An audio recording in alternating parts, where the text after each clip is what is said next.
Hello everyone, my name is Vladimir Japundza. I work for a company named Mass Vision, and most of my work is based on React. So today I will talk about React. Well, first question is, what is React and what is used for? Well, React is JavaScript library, like every other JavaScript library that works in browser. It is made for building interactive UIs and manipulating DOM. React does DOM manipulation, but it doesn't do DOM manipulation directly. It has its own DOM. It is named virtual DOM, and it is very similar to real DOM, but with some extensions, if I can say it like that. React is component-based. That means that there are no HTML elements, but it has its own components that can be created, nested, and just worked with them easily. It has a state engine, which is very important for React because every component has its own state, and we'll talk about that a little bit later. React was made by Facebook, and they first used it in their news feed, which was published in 2011, and it was open sourced in May of 2013. There is a lot of companies, big companies also, that are using React for their own front ends.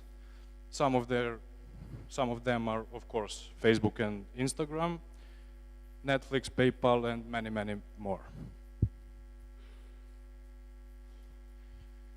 Virtual DOM is, I can say, the most important part of React. And as I already said, it is very similar to real DOM. As we can see on this picture, it has its own elements. They are nested. They are just divs, H2P tags, and others. But also we can see session warning model, in this case, model window, and other components that are made in React.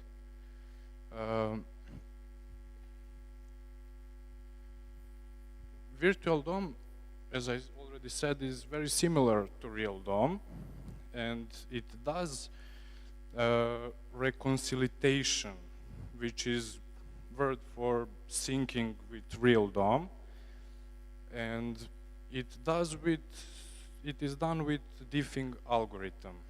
Diffing algorithm is very complex, and it does things very efficiently. What does that mean? It means that it re-renders application, parts of application when something is changed in UI. If user clicks somewhere, add some input or anything, it will be re-rendered. But that could be very expensive if there is no diffing algorithm that makes it cheap. Diffing algorithm is very fast because it does diffing between old DOM, virtual DOM, and new virtual DOM, find differences and updates in real DOM only the part which is changed. So it doesn't change anything. It doesn't re-render anything that is not changed. Sometimes it can be very difficult for diffing algorithm to find out what is changed, what is not. That will be in cases when you loop through something and return components in that loop. And then if diffing algorithm doesn't know which is new and which is old item of list, it will update or re-render the whole component, and that can be very expensive. There is a solution for that. The keys are a solution for that. We can add unique key to every component we make. It doesn't need to put key in every component, only components that are rendered in loops. Keys are just any random unique key. It could be if you're using map, for loop, or anything, you can use index of it for putting that key in place so you can avoid expensive re-renders. Most important thing after virtual DOM is JSX. JSX is JavaScript XML, and it's actually representing React components, way to represent React components. It looks like HTML on first look, but it is not exactly as HTML. JavaScript XML is way to put XML directly into our JavaScript code, so we don't have to use HTML files with JS files. We can use only JS files, so we can avoid that. This is simplest example that we just put in one constant h1 element with hello world, but this could be also a little complex. This is also very simple, but this is just example of how it looks similar to HTML, but it has some differences. For example, it doesn't use class for class prop or attribute, how it is called in HTML. It uses class names. Why is that like that? I don't know, but probably to be a little different from HTML. Also, difference with HTML is we can put in JS6 as many attributes as we want, and they can be arbitrary. We can put anything we want, which is not really the case with HTML. It is, but we need to use set attribute or something like that.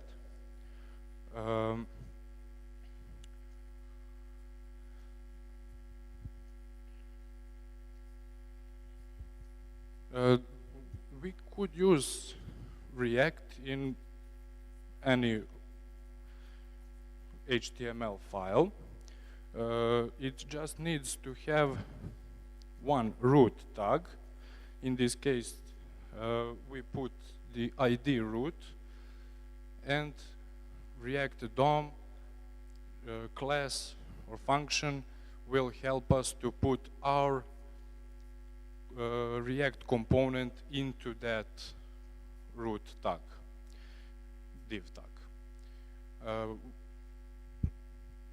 This could be more complex, but this is just showing example that we can use this in plain HTML. It doesn't have to work with most other JavaScript libraries and I don't know, Webpacks, Babels, and other complex stuff. This is just one component. This is functional component. There are two types of components in React. There are functional components and class components. Functional components are a little bit faster because they don't have all the things, all the functions that you get with class components. Functional components could be written in multiple ways. This is ES5 JavaScript way to write component. Also, this wouldn't work just like this. We would need to import React from React or add CDN or download script from React and React DOM. This is the ES6 way, just a little bit prettier way, and ES6 has some more advantages than ES5, but that's JavaScript problems, not React. One of main things that this kind of writing function is good is because you then don't have to bind this if you are using events or anything else. This is also just a simple example how you can write ES6 without return keyword and curly braces if you have one line return. This is class component. As you can see, it is a JavaScript class. It couldn't be written in ES5 JavaScript because ES5 JavaScript doesn't have classes. It was brought in with ES6. As you can see, React class is extending component, which is in React library, and it gets many stuff that makes React very powerful. Some of those things are lifecycle methods, state, and that's the most important stuff, but we will talk about that a little bit later. Now I would talk about props. Just a second. This is just a simple example of this structure in props, so your JSX could look a little bit nicer. You can actually take out from object variables without, I don't know, without making new constants, new variables. You can just destructure it. Props are very important also for React because it is the way components can talk with each other. That means they can pass data to each other because you will make small components that are reliable for only one thing, and you want to one component have only one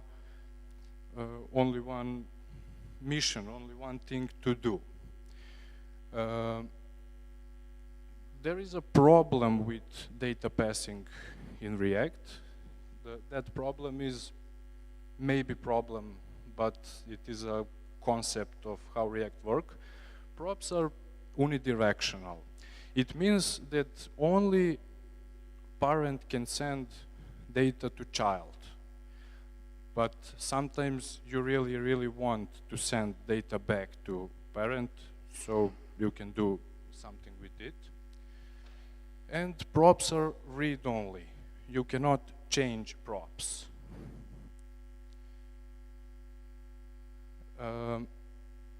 This is just one component we already saw that before, but now I just want to show how you can pass props to another component.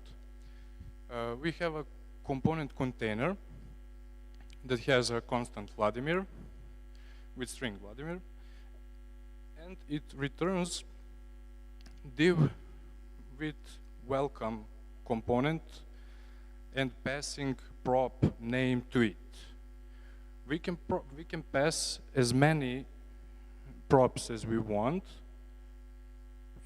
and that is very, very important for React, because sometimes there can be a number of it, big number. State is something that is, I don't know, it is only for one component. Every component has its own state, but it is important to notice that only class components can have state. Functional component doesn't have state. It can have state with some new features which are brought in 6.7 alpha. I think it is not still in stable version. They brought some really, really great hooks, but for now it doesn't have, functional components doesn't have state. State is not read-only. State could be changed, and state can be changed with function called setState. When calling setState, setState will always re-render component. So setState means the state of component is changed, so we want component to be re-rendered, so user can see that new value that is changed.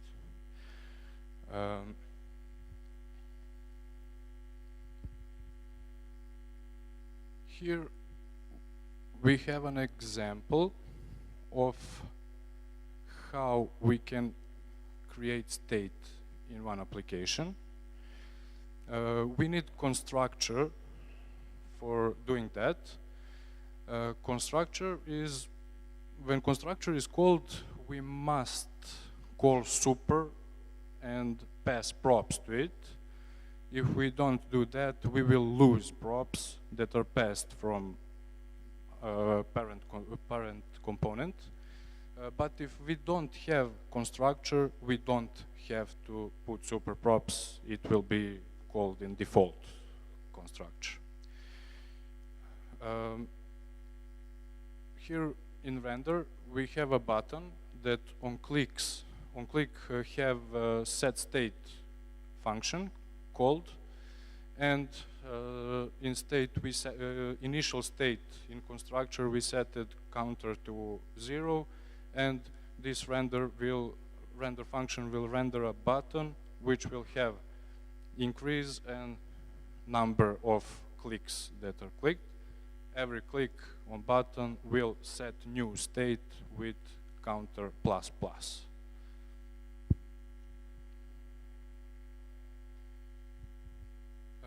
This is diagram of a life cycle of one component in React.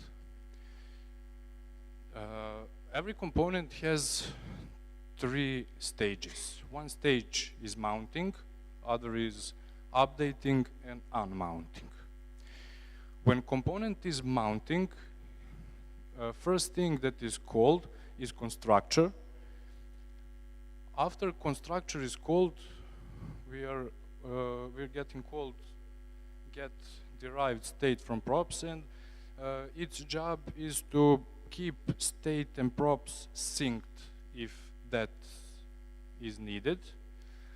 After that, we have render component, which will render the virtual DOM, and virtual DOM will sync with real DOM on every change or every render that happens. After the render, React updates DOM and refs. I haven't mentioned refs. Refs are actually references to real DOM elements. You can connect to real DOM elements in React, but it could be done only after the render happens, because virtual DOM make real DOM after it renders first time. So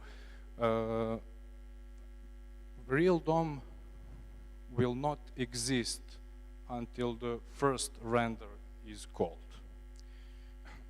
After first update of DOM, component did mount function is called.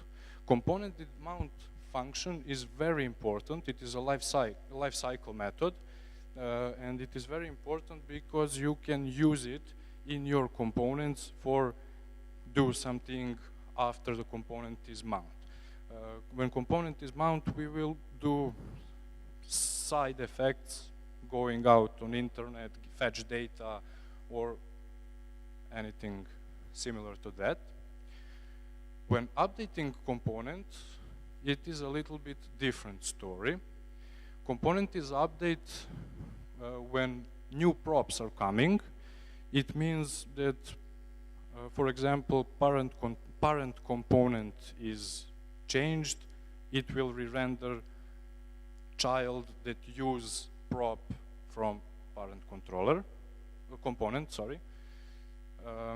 After new props are received, it is called get derived state from props again, because we are changing props and we might need to sync props with state.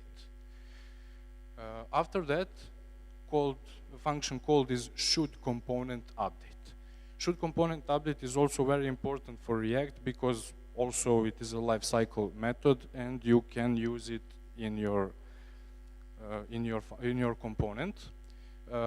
Should component update is returning Boolean, and sometimes when props change, you don't want your component to re-render. You can handle that in should component update. If should component update returns false, it will not re-render component, and if it returns true, it will re-render component. After that, render is called or it is not. If render component is called, we will get snapshot before update. That is something that diffing algorithm use, so it can figure out should it update or should it not, or what should be update and what should not. Get snapshot before update will get old virtual DOM, and it will compare it with new virtual DOM and then updates just what it should be update. And then the same thing, React updates DOM and refs, and after that it is called component did update. Component did update is also lifecycle method. It could be used in your components, and you can use it to do some logic after the component updated. Set state also re-render components. Set state, when it is called, component will be updated. Set state is never called on mounting component. It must wait for first render. It will call should component update, and later is same as new props. Difference is there is no get derived state from props, because if we are changing state, our props are intact. Force update is something that shouldn't be used, but sometimes we must use it. Force update will force component to update, and it will skip and should component update and get derived state from props or anything else, it will just go to render. unmounting is simplest of all. Unmounting component will give us component will unmount lifecycle method, and it is good for detaching event handlers or something we want to do after the component is unmounted. I already said there is a problem with sharing data between components. Component can send data only to child. Child cannot send data to parent, and that is a situation that can be fixed with some of state management libraries. Also, there are new context API and some more new stuff to React. I still haven't played with that. That with what we can avoid some state management libraries for most cases, I hope. Some of state management most popular libraries are Redux, MobX, and Flux. Flux is made by Facebook, but it wasn't very good. It had some problems, which were fixed with Redux. Redux was made by Dan Abramov, and he wasn't part of Facebook back then when he made that, but now he works at Facebook, and that's it. Also, I just get back, Redux is very important because we can create global state with it. When we have global state, it means that all components will be wrapped in one parent component, which will be called Redux, it doesn't matter. And since it is a root component and data can be sent just to child, with root component that have state, we can send her state to child's and get anything we want anywhere. The Redux is most popular library for state management. It has 3 parts. It has actions, reducers, and constants. When you define constant in Redux, you will define a function that actually it is just a name of function that will be used later in actions and reducers. So Redux can know, or application can know what should be added. Reducer in Redux is function where logic happens. It changes current state and it must be immutable. We cannot, if we have Redux mutable, sometimes it will not re-render and we will have situation we don't want to have. And actions are just helper functions that helps you to call Redux reducer one you want to call.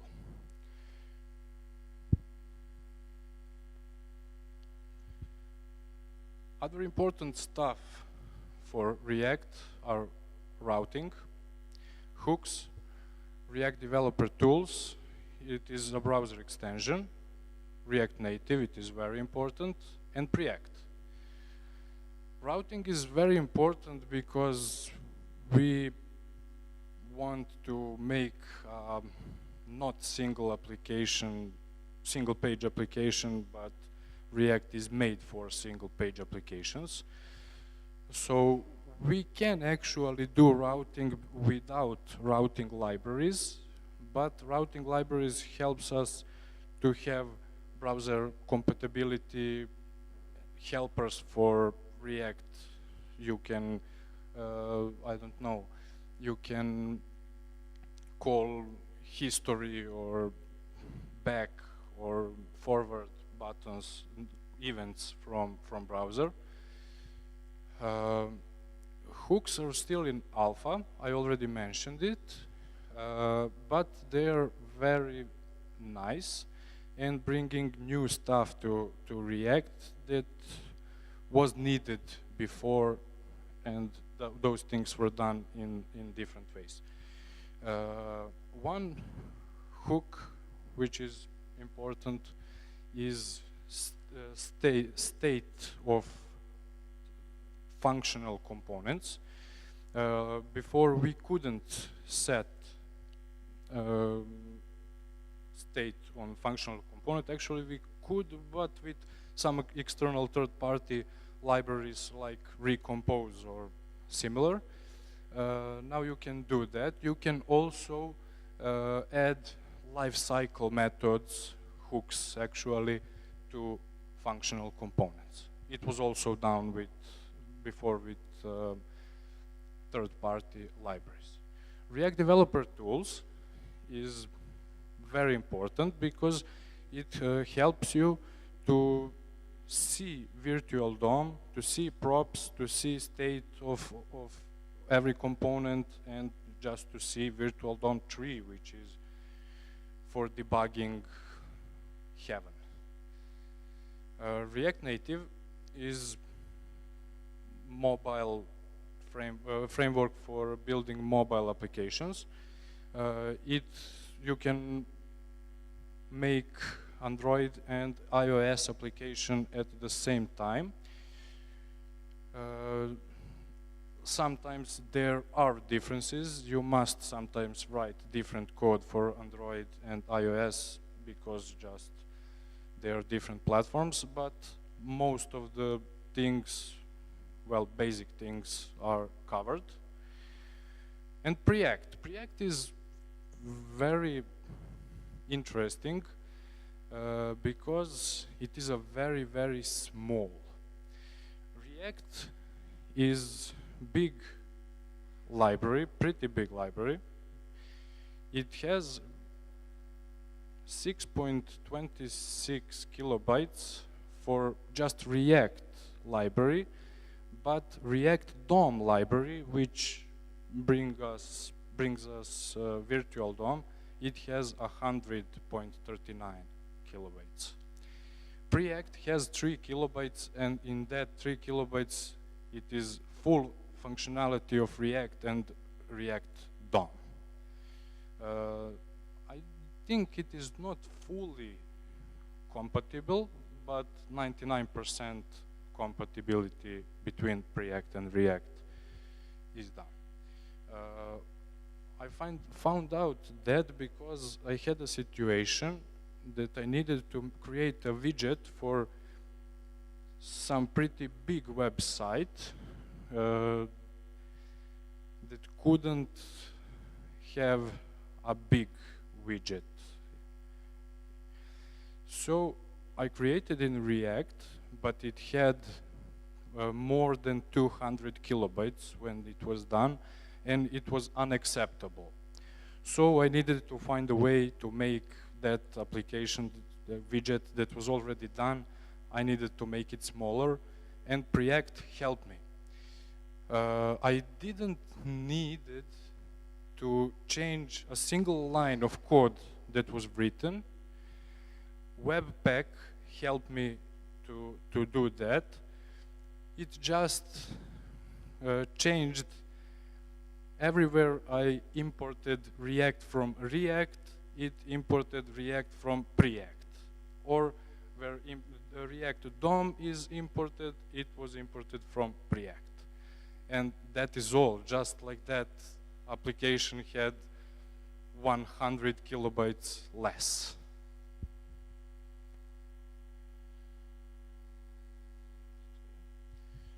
React Native can do Android and iOS applications, but also can do Windows 10 Windows 10 Mobile and Xbox One. Actually, that is not Facebook's React Native. It is a Microsoft fork of React Native, and they made it to work on Windows 10 platform.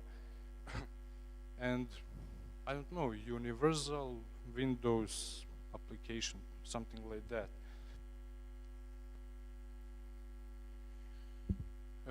When working with Android and iOS, there is two ways to start.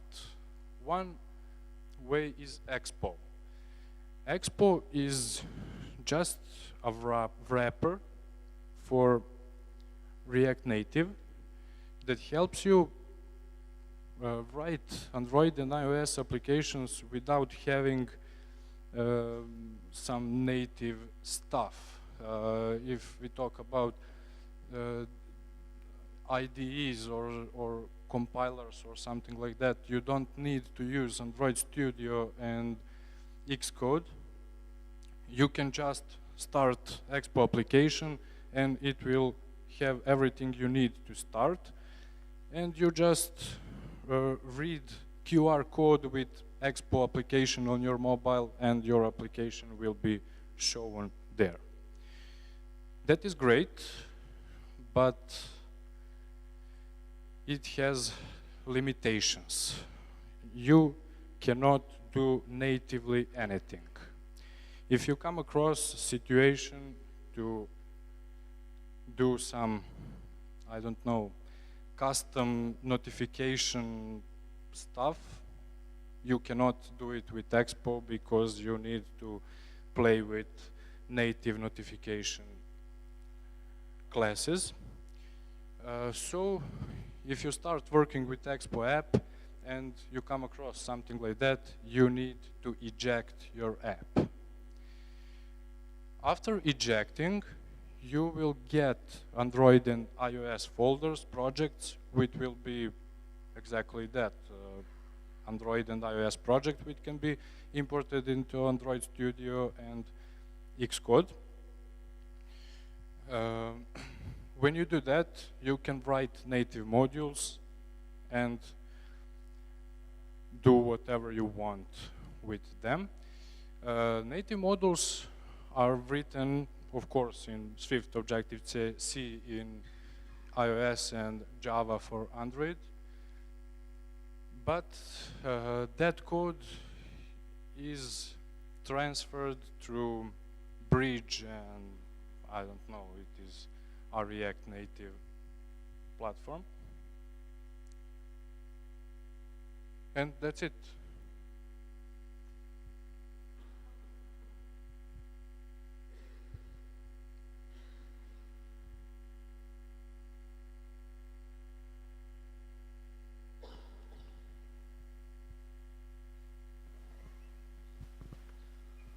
Okay.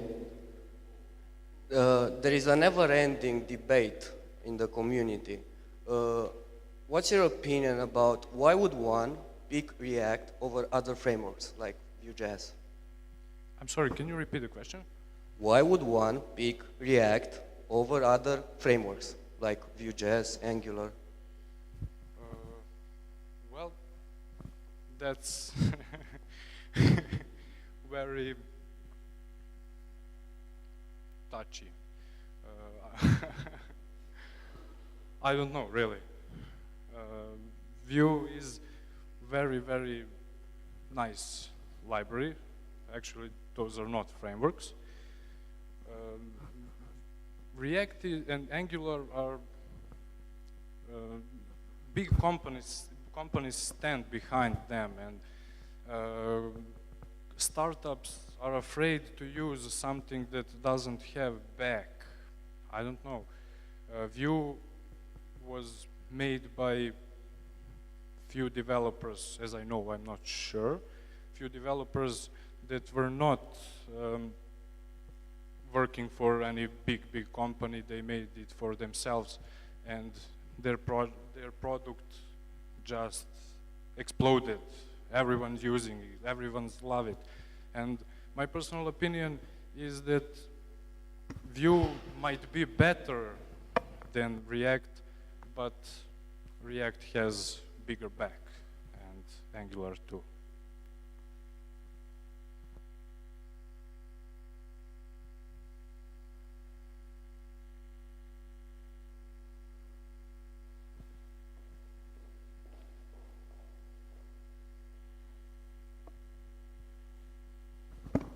Hello. Which are the differences between an React and Preact? You said you built a widget with React and you make it smaller with Preact. Why you don't use Preact for the first time? Well, before that situation, I actually didn't know for Preact. I was using React 2 years already, and just come across a situation that I needed to be very, very small. And when I find out for Preact, maybe next time I will use Preact. So then why is React still using if you have Preact and it's smaller and something is missing from Preact, but you said your code was the same, you didn't modify it? Well, most of it is same, but probably some things aren't. Facebook is working on React, and they have much bigger budgets and much more developers working on it, and also community is bigger.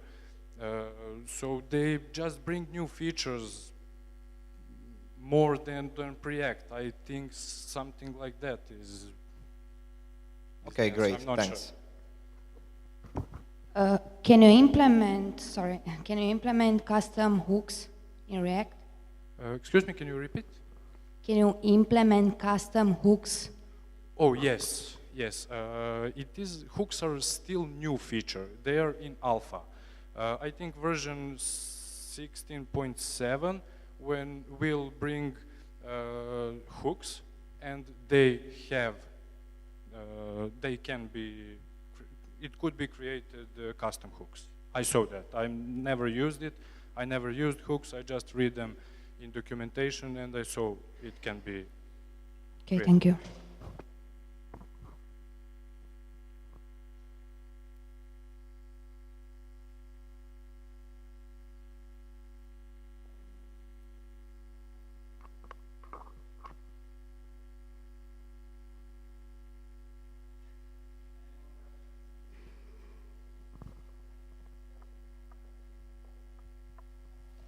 Okay, then thank you, Vladimir.